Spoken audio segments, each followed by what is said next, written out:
Kabupaten Nganjuk. Sebelum ada nama yang sekarang pada abad 9 disebut sebagai Anjuk Ladang.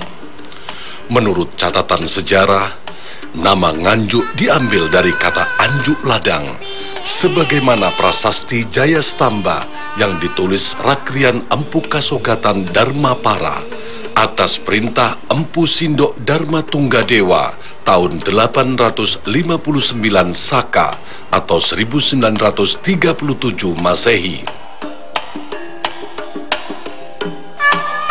Dalam prasasti itu menyebutkan sawah kakaitan I Anjuk Ladang Tutugani Tondo Swatantra Batoro Sang Hyang Plasodo Kabaktian I Dharma Samgat I Anjuk Ladang. Kabupaten Nganjuk menyimpan banyak kesejarahan tentang sebuah peradaban dan budaya adat.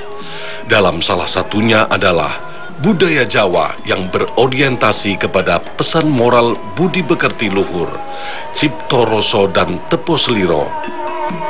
Menurut cerita dari mbah-mbah kami pada zaman dahulu, Waranggono itu bahkan sudah ada sejak zaman Majapahit dulu. Jadi Waranggono itu sudah lama sekali ada, bahkan di Nganjuk sudah juga ada. Dimana mulai pertama kali itu dulu adalah kebudayaan dari kerajaan yang setelah datangnya dari penjajah Belanda dulu akhirnya berubah menjadi kebudayaan masyarakat yang ada di Nganjuk ini khususnya.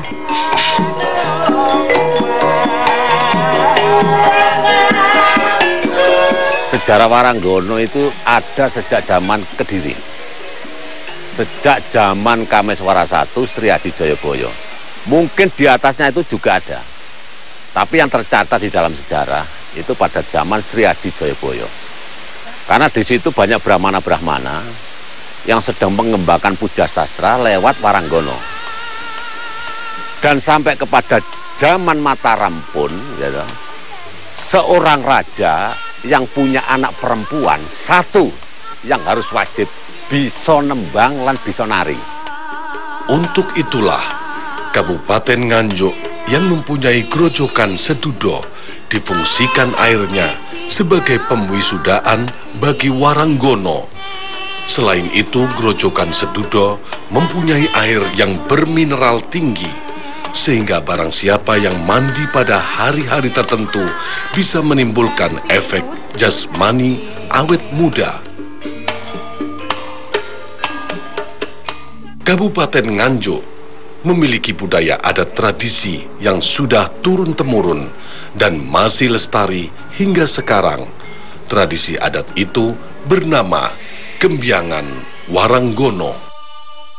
Nah, Gembyangan Waranggono ini diadakan setiap tahun di bulan besar. Bulan Jawanya itu namanya bulan besar, di hari Jumat Pahing.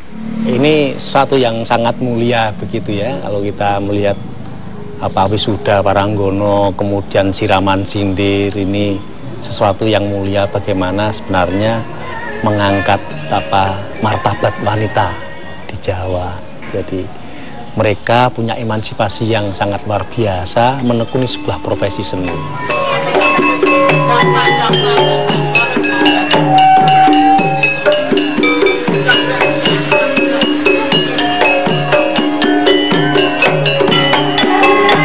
Dalam hal ini, setelah dia itu dianggap mampu oleh gurunya atau pelatihnya, itu dia disyaratkan untuk melalui tahap yang namanya ngamen. Setelah ngamen, kemudian dia masuk di Gembyang di dalam Punden Bahageng di Desa Ngrajek. Acara ritual Gembyangan Waranggono diawali kegiatan ritual sehari sebelumnya, yaitu pengambilan air grojokan Sedudo, yang kemudian air itu disatukan dengan air sumur situs Mbah Ageng guna dijadikan jamas peserta keesokan harinya saat sebelum mereka memasuki perhelatan Gembyangan. Perkembangan budaya lereng Gunung Wilis itulah kemudian masyarakat Nganjuk meyakini bahwa asal-usul budaya tradisi adat berkembang yang menjadikan kota Nganjuk sebagai kota seniman atau kota yang kental akan budaya di Jawa Timur. Di Kabupaten Nganjuk ini hampir setiap desa atau minimal setiap kecamatan, dari 20 kecamatan itu ada waranggono. Ibaratkan patah tumbuh hilang berganti. Di sana kita melihatnya sebenarnya satu hal yang terkait ya waranggono, woro, hanggono. Jadi ini ngomong hanggono raras. Jadi bagaimana mereka melakukan perilaku yang dituntun dengan keselarasan batin, keselarasan berpikir, kehalusan budi pekerti. Sinden juga melalui estetika. Kalau sudah ngomong keselarasan batin, kedalaman batin itu. Ini sebenarnya sudah kepada tataran-tataran bagaimana merujuk pada budi pekerti yang luhur, menghormati siapa saja. Ini yang sangat penting. Yang ini sebenarnya juga dilandasi oleh religiusitas, Mas. Sikap pasrah kepada Tuhan, sikap sayang, welas asih kepada sesama.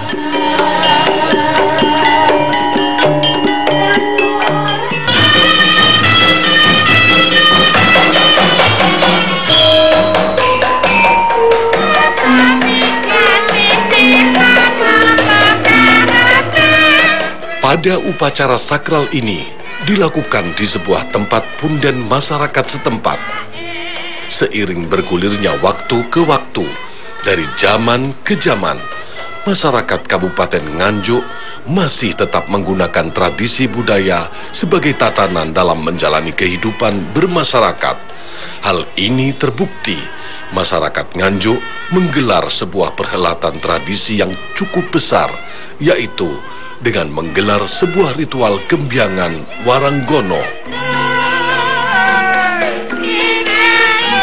Istilahnya itu wisuda waranggono gitu loh, Mas. Jadi gembyangan itu tradisi yang sudah dari dulu ya. Dari dulu istilahnya itu seorang waranggono itu dia boleh menjalankan profesi sebagai waranggono kalau sudah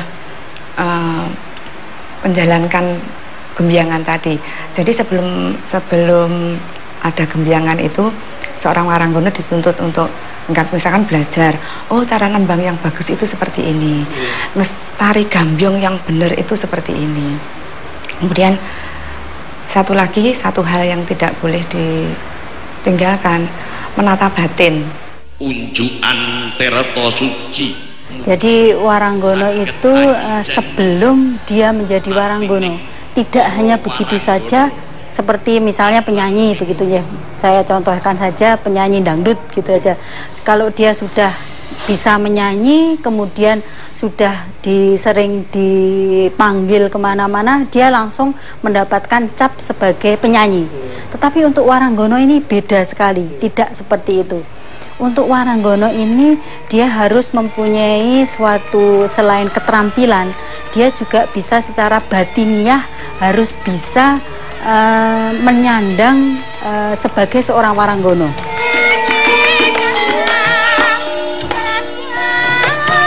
Pemerintah Kabupaten Nganjuk sendiri dalam gembyangan waranggono ini merupakan satu kegiatan yang sampai sekarang juga didorong keberadaannya, jangan sampai punah.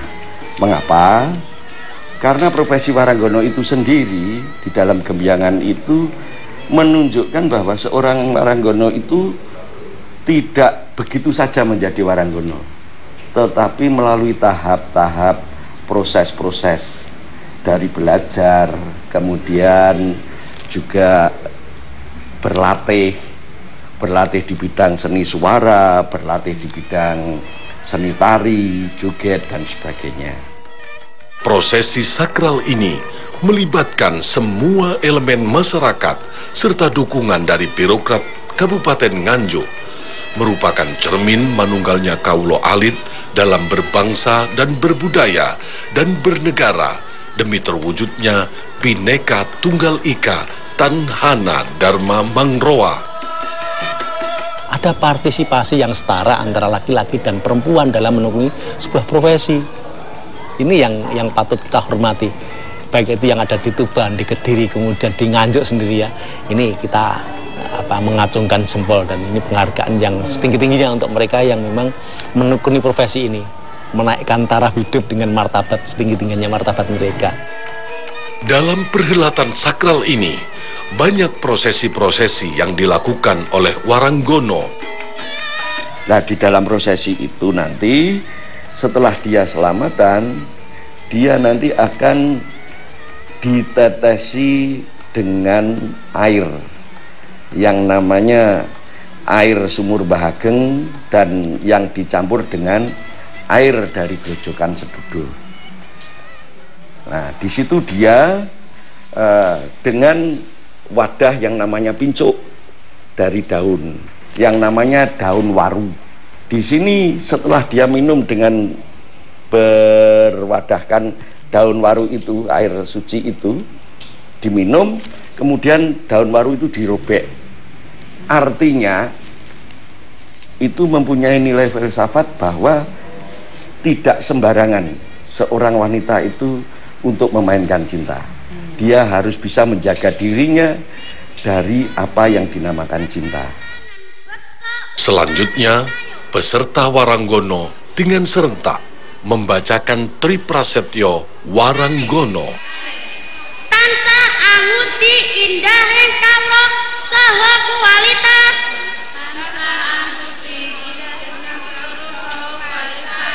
Minangka jejering Waranggono.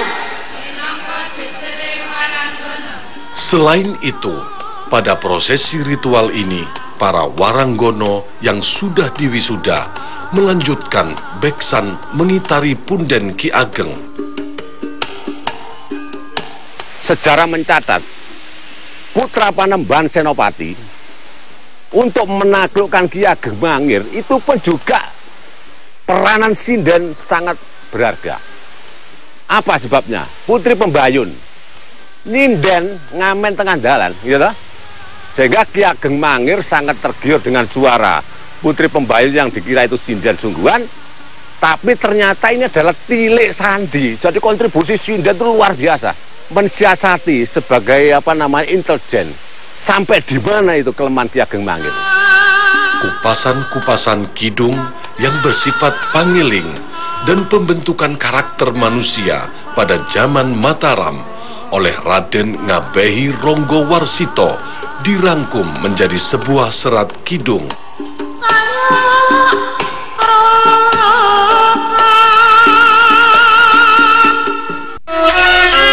Sudiro marjaning westi Kuwara Kasupuasa sastraning Drowedamuni Suradila Janirat lebur saka dening Pangasuci Jaratundha yang terkenal sebagai patriarpan. Dengan demikian maka kita yakini bahwa Jaratundha didesainer oleh wanita yang tidak lain adalah nenek daripada Erlangga sendiri, yakni Isana Tunggawijaya.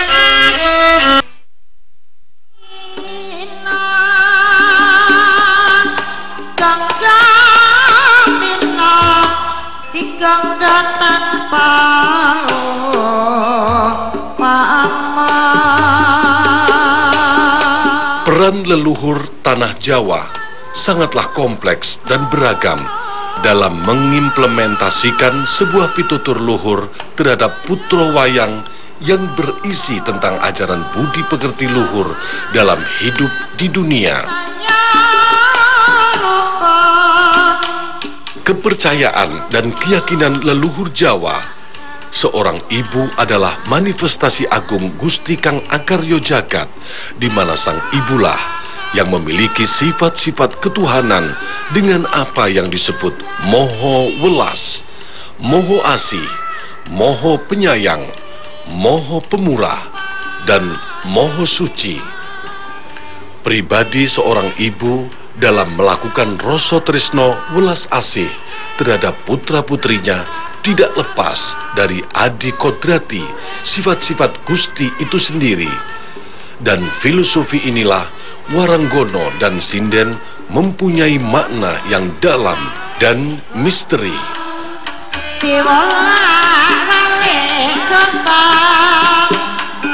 Jangan menganggap sebelah mata kepada Waranggono. Kalau ada sebagian yang dinilai negatif itu ya seperti tadi, bukan karena profesinya tetapi karena oknumnya. Karena Waranggono itu kan juga menjadi pelestari budaya. Pelestari budaya apalagi sekarang di Nganjuk itu kan sudah juga didukung dengan adanya tadi yang Gembiangan tadi. Pemerintah daerah juga mendukung. Menunjukkan bahwa Waranggono sebagai profesi seniman itu tidak hanya menjadi profesi seniman saja, tetapi mempunyai tanggung jawab yang lebih bagi seorang wanita utama. Kalau orang Jawa mengatakan dadi wanita utama, yo profesi, yo tanggung jawab rumah tangga. Kalaupun selama ini di masyarakat seperti ada nada miring dengan kegiatannya karena sering bersentuhan dengan kegiatan malam dan di sekitarnya selalu ada kegiatan negatif yang mengiringinya, akan tetapi lebih jauh daripada itu. Sebenarnya dia mempunyai kode etik yang harus bisa dia tegakkan, yang bisa membawa dia menjadi manusia yang lebih sempurna lagi. Contohnya saja Waranggono itu bisa mendidik putra-putranya juga seperti ibu-ibu yang lain.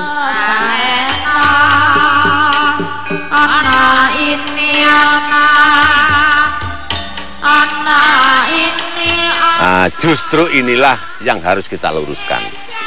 Jadi antara laki dan perempuan itu sejajar. Karena kita hidup di dunia ini mempunyai hak yang sama. Wanita juga sama, laki-laki juga, cuma kodratnya lain. Kemudian inilah yang kemudian menjadikan suatu keseimbangan hidup. Jadi seorang Waranggono itu juga bisa membantu suaminya, karena kalau Waranggono sudah profesional, saya jamin itu luar biasa. Saya melihatnya karena kultur yang berbeda, tradisi berpikir yang berbeda begitu. Jadi ketika orang melihat tanda, melihat Waranggono, sinden menari, kemudian mereka agak pandangannya agak miring begitu, agak cuek begitu, karena ini kan dalam tradisi kultural yang berbeda. Tetapi kalau mereka kemudian mendalami dari sisi kebudayaan, dari tradisi berpikir yang sama, sudah barang itu tidak akan begitu. Karena apa? Mereka hanya melihat dari luar. Kulturnya berbeda, ideologinya berbeda, sistem nilai yang dianut berbeda. Sehingga apa? Kalau belum mengenal, sudah barang tentu kok seperti itu ya. Ada perbedaan nilai. Dan sampai sekarang, di era abad modern, semua yang berkaitan dengan ruatan, bersih desa, unduh-unduh, selalu diawali dengan upacara bersama di situs tertua yang disebut punden. Isining pepunden menika namung kalih bapa kalian biyung. Mila lajeng upacara-upacara adat sering diadakan di punden, itu maksudnya ilingo. Ya nek iku pepundenmu sing kudu kok pundi-pundi. Jangan ini dianggap sebagai hal yang mistik, yang syirik dan sebagainya. Itu salah. Hanya salah wacana. Kita harus meluruskan persepsi ini. Mila lajeng dipun sebat tayub niku warga masyarakat itu ditoto ben guyub. Mari kita berbarengan gotong royong ngresik punden, mergo nek gak ana punden ya gak ana kowe.